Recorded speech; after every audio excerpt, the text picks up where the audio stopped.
barasaabka gobolka Hawd Axmed Cigayare oo ay weheliyeen agaasimaha waaxda ciyaaraha ee wasaaradda dhalinyarada iyo ciyaaraha Soomaaliland Cabdirashiid Caydiid Yaasiin iyo agaasimaha waaxda dhismaha ee wasaaradda hawlaha guud dhulka iyo guryeynta Soomaaliland Axmed Haybe Culujoog iyo xubno kale ayaa soo kormeeray dhismaha garoonka kubadda cagta ee magaalada Balligubadle ee xarunta gobolka Hawd kaasi oo ay hirgelinayso xukuumadda Soomaaliland barasaabka gobolka Hawd iyo mas'uuliyiintan ka kala socday wasaaradaha ciyaaraha iyo hawlaha guud ayaa ujeedada kormeerkoodu la xidhiidhay dardargelinta habsami socodka dhismaha garoonka kubadda cagta ee magaalada Balligubadle ee xarunta gobolka Hawd waxaana halkaasi ka hadlay agaasimaha waaxda ciyaaraha ee wasaaradda dhalinyarada iyo ciyaaraha Soomaaliland Cabdirashiid Caydiid Yaasiin iyo agaasimaha waaxda dhismaha ee wasaaradda hawlaha guud dhulka iyo guryeynta Soomaaliland Axmed Haybe Culujoog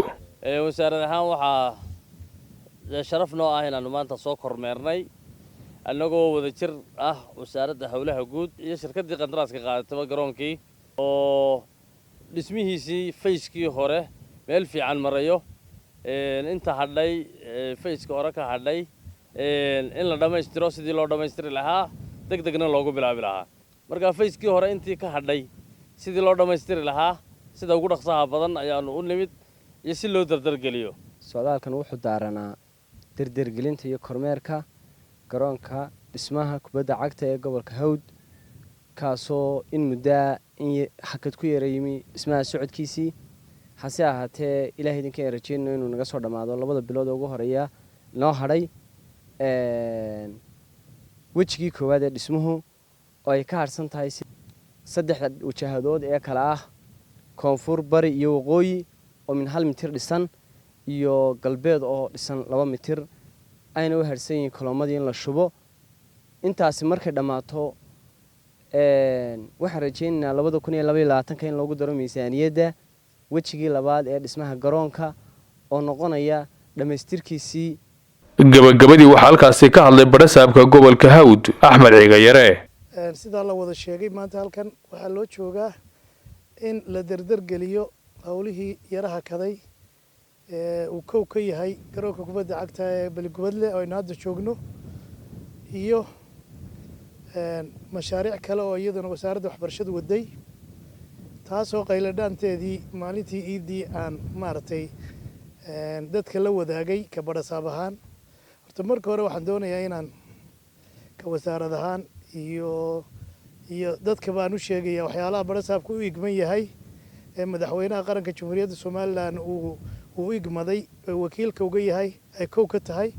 amba ay ka mid tahay ilaalinta mashaariicda qaranka si habsami si inay u socoto iyo in dadkii loogu talagalay ay gaadho kormeerkeeda iyo ilaalinteeda waxaan aad iyo aad u mahad celinayaa markii aan dhawaaqa